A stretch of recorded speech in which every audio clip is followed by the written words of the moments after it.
All right, hello everyone. I just wanted to do a little short video here about upgrading your transmission, be a little more durable, and maybe help you out with some of the problems that people are having with the 3S motor bearings and frying motors.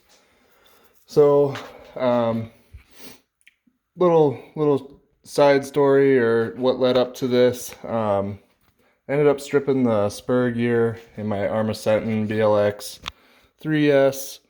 I was going off like 2 or 3 foot jumps onto concrete, it's jarring the system a fair amount, and ended up stripping the original spur gear that was in here.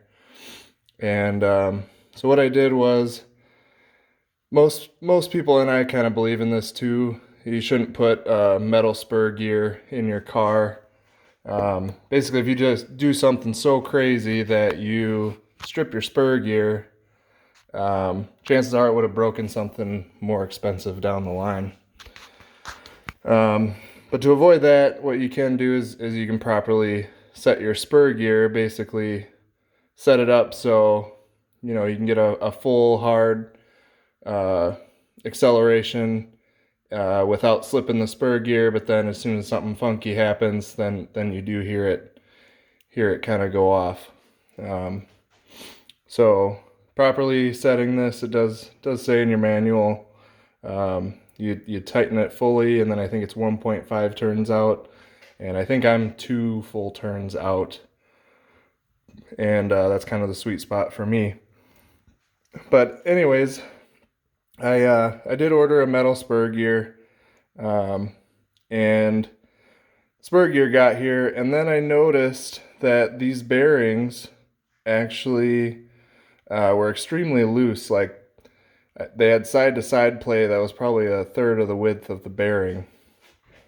And I think that may have actually been what caused it to strip out.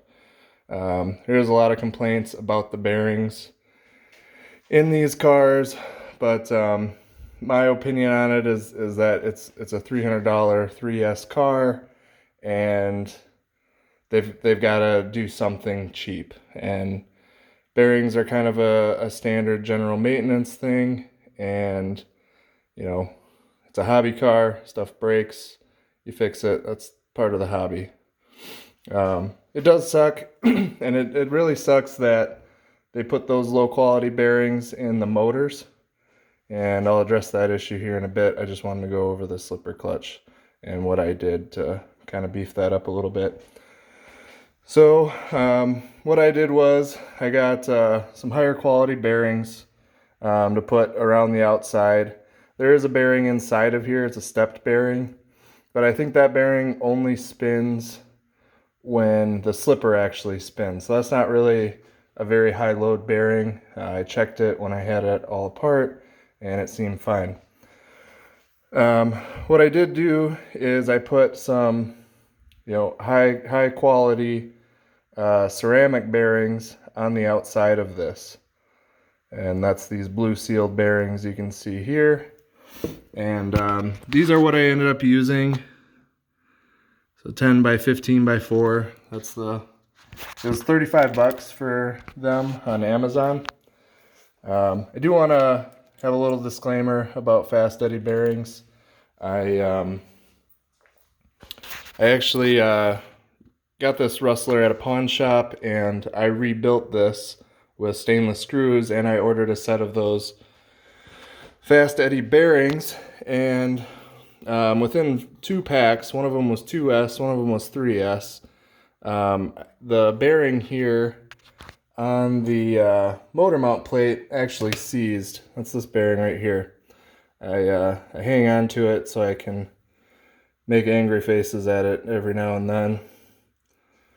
And what that actually did is overheated my motor, and I took this apart, and there was magnets, shattered magnets everywhere, and a big rat's nest of fiberglass winding inside of there.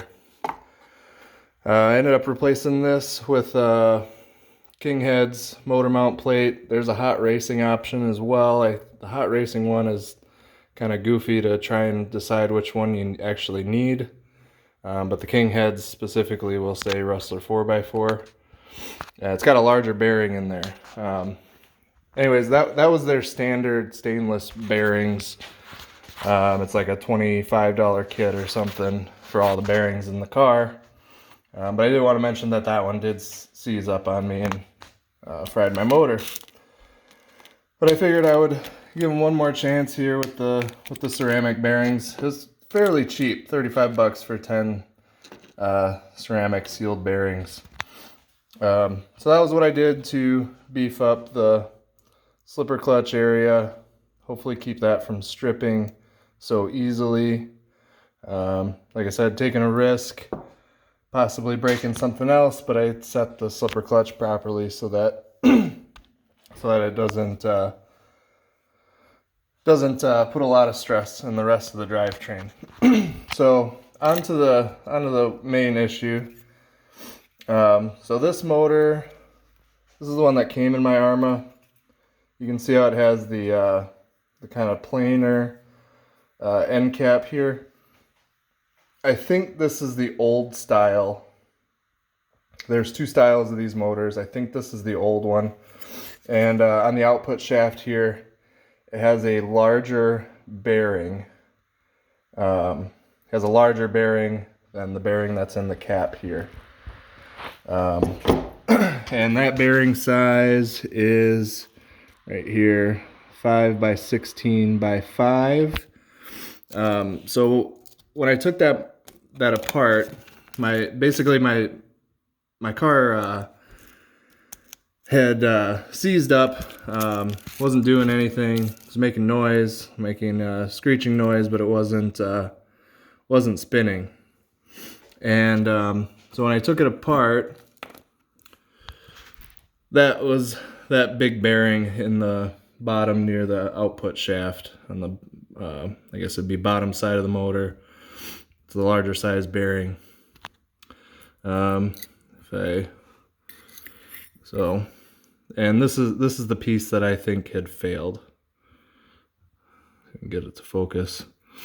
This was kind of dented up when I took it out. I don't know if it was something else that had gotten ruined in there, but you can see there's bits and pieces of that race, or the bearing guide, whatever you want to call it. And that's what caused the motor to seize. And I did look at it, and well, first I actually contacted Horizon, let them know what happened. I think their saving grace with this car being $300 and having the poor quality bearings, they do have great customer service. It was really easy. They just wanted me to send them a picture of my ruined motor, and that was pretty obvious. I don't know if we can see it down in here. That dent there was from me trying to get the bearing out, but no, you can't see it with the pinion on. But yeah, it had ovaled the hole for the output shaft. And so I sent him a picture of that. I think 3-4 days later, I got the new motor here. I'm going to assume that this motor is the new style, and that has the same bearings in the top and in the bottom. This bearing is, I forgot what size it is. We'll measure it here.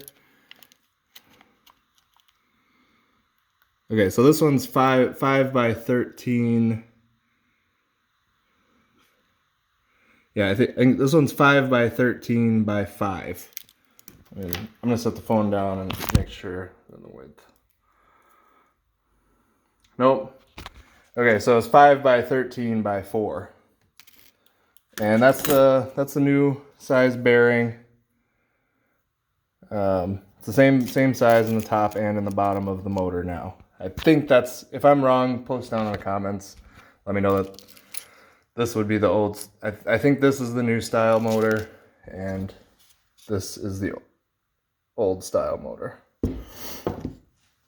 New style motor has same bearings, smaller bearings.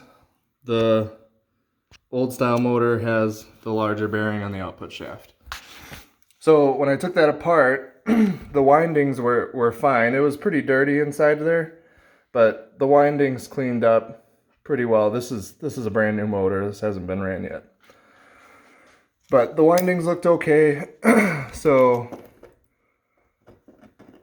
I went ahead and ordered the bearings that I needed to put them in there. So it's a higher quality bearing. I didn't cheap out on them. These were 15 bucks for 2 of them. Not sure if this is a good company. I don't know. Main thing to do when you're ordering the bearings though is make sure one side is shielded. You don't want metal, or you don't want the rubber to melt on the inside of the motor. But I think it's okay to have the outside rubber sealed. Keeps the water and stuff out of the motor. Top one doesn't matter. As far as the rubber goes, you should have the top one as metal on both sides, and that's what I ordered. I don't have them yet, but they should be here tomorrow or the next day. But yeah, so like I said, you know, it's frustrating that they did that. They put the cheap bearings in there, but in my opinion, you can't fault them too much. It's $300 3S car that goes over, well, or at least close to 50 miles an hour. So that's pretty much it. I hope this helps you guys out. Hopefully, you know, you can go through that warranty process, get a second motor, you know, maybe throw it in a cheap roller or something, or just have a spare motor, for when it does eventually go out.